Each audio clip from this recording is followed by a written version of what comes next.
I'd like to ask the gentlelady from Illinois, because she presented this as a clarifying amendment.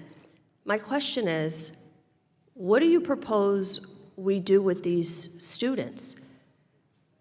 This legislation, no court decision, is going to stop a young person from being gay. First of all, we should be honest with our children and tell them the truth. This is not about gay. This is about trans men going into girls' safe spaces, and it's 100% not fair. I mean, you know it. You guys are a bunch of liars. You're deceivers. First of all, this Call me a liar again. This is not about Mr. gay. Chair, Chairman, I demand the ladies' get your member. words Call be me a liar taken again. down. This is Call me a about- liar again. Hey everyone, welcome back to Congress Daily Report, your trusted channel for real, raw, and unapologetic political breakdowns. Today, we're covering a heated showdown on Capitol Hill as tempers exploded during an Education Committee hearing over Title IX and transgender athletes in girls' sports. Before we begin, make sure to like, share, and subscribe. And stick around until the end, because this debate quickly turned into one of the most intense exchanges we've seen this year. Let's get into it. Thank you, Mr. Chair. I move to strike the last word. Recognized for 5 minutes. I rise in opposition to this amendment in the nature of a substitute. This is really exhausting that we continue to revisit this on this committee. The representative from Illinois is hyper-focused on this topic and brings it up a lot. She talked about how when this law was passed, what it meant. But I remind you that when the Civil Rights Act of 1964 was originally passed, it did not include discrimination on the basis of sex. That was added after, and there's been many court decisions and administrative guidance that talked about what that meant. I'd like to ask the gentlelady from Illinois, because she presented this as a clarifying amendment. My question is, what do you propose we do with these students? This legislation, no court decision, is going to stop a young person from being gay or the feelings that they have. Are you proposing that educators, that programs, that federal funding, that legislation just erases these young people and say that we don't have an obligation to keep them safe as well? I'll yield if the gentlelady would like to respond. First of all, we should be honest with our children and tell them the truth. This is not about gay. This is about trans men going into girls' safe spaces and on their athletic teams, and it has definitely diminished our girls' opportunities, equal opportunities in athletics. They are not getting equal opportunities when they are participating against a man who we all know can have way more bone mass, muscle mass, and it's 100% not fair. I mean, you know it. You guys are a bunch of liars. You're deceivers. First of all, Call me a liar again. this is not about Mr. gay. Chair, Chairman, I demand the ladies' get your member. words Call me be a liar taken again. down. This is Call me a about- liar again. Call me a liar again. The Call me ladies a will liar suspend. again. You say the truth. The Call me a ladies, liar This again. bill is about gentleladies will trans suspend. men, girls' spaces, and on girls' Representative Miller, athletic teams. They are you will not suspend. safe. Mr. Chairman, and I move the words be taken down. I move that her words be taken down and that we not move on until they are. I move the that you ladies- say the truth. ladies will This is about suspend. trans men in girls' We safe will- spaces. we will- Answered the question. We will recess for a moment.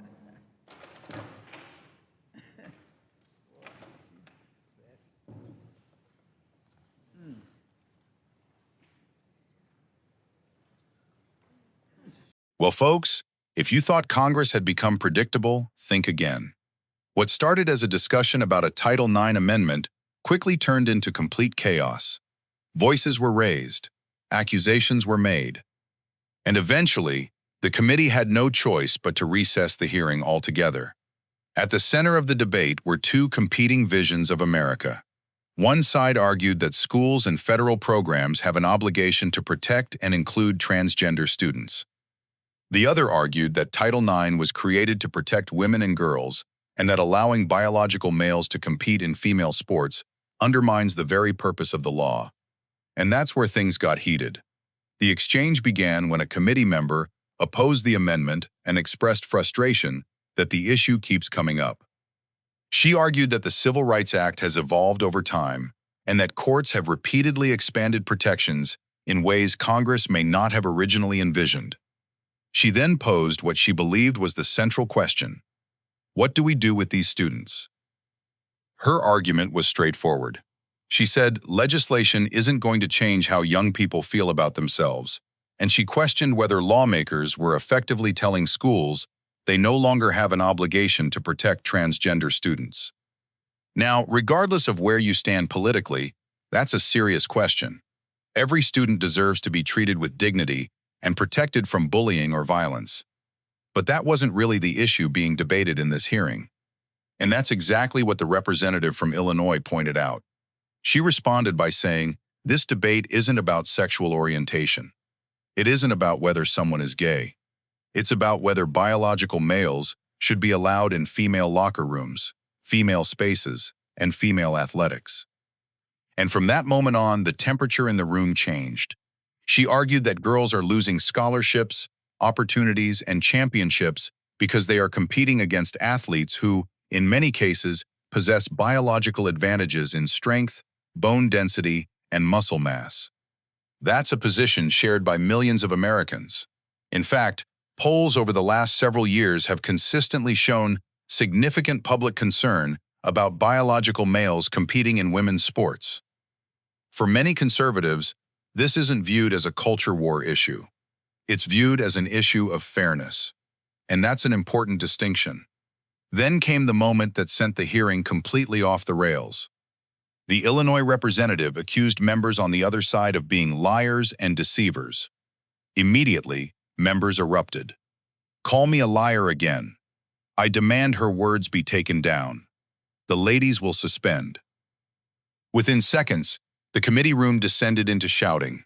You could barely hear one person over another. And eventually, the chair had enough. The hearing was recessed. Think about that for a moment. Congress literally had to stop proceedings because lawmakers couldn't continue the debate without yelling over each other. That tells you just how emotionally charged this issue has become in America. Here's where I stand. I believe every child deserves respect. I believe every student deserves safety. But I also believe Title IX was one of the most important victories for women in modern American history. For more than 50 years, Title IX has opened doors for girls and women in education and athletics. It created opportunities that previous generations never had. And many Americans are asking a simple question. Can Title IX continue serving its original purpose if biological distinctions are removed entirely from women's sports? That's not hate. That's not discrimination. That's a policy question. And it's one Congress is going to continue wrestling with for years to come. What's fascinating about this hearing is that neither side appears willing to back down. One side sees this as a civil rights issue. The other sees it as a fairness issue. And both sides believe they're defending vulnerable people. That's why debates like this become so intense. Because everyone involved believes the stakes are incredibly high. But here's the problem. When lawmakers stop listening and start shouting, the American people lose. Congress should be a place where difficult conversations happen. Not a place where every disagreement ends with demands to strike comments from the record.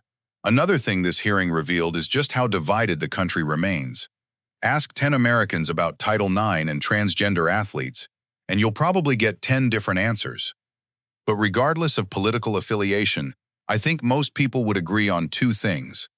Girls deserve fair competition, and every student deserves to be treated with dignity. The challenge is figuring out how to balance those principles in a way that the majority of Americans believe is fair.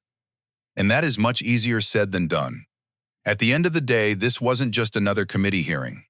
It was a snapshot of America in 2026, divided, passionate, and still trying to answer difficult questions about law, biology, fairness, and individual rights. Whether you agreed with the representative from Illinois or sided with her critics, one thing is undeniable. This issue isn't going away anytime soon. And Congress knows it. Final thoughts. I believe Americans deserve honest debates and leaders willing to defend their positions without hiding behind talking points. Title IX changed this country for the better. And if lawmakers want to change how it's interpreted, they should be prepared to explain exactly why. Because the future of women's sports, school policies, and federal protections may very well depend on it. If you enjoyed this breakdown, don't forget to like, share, and subscribe to Congress Daily Report.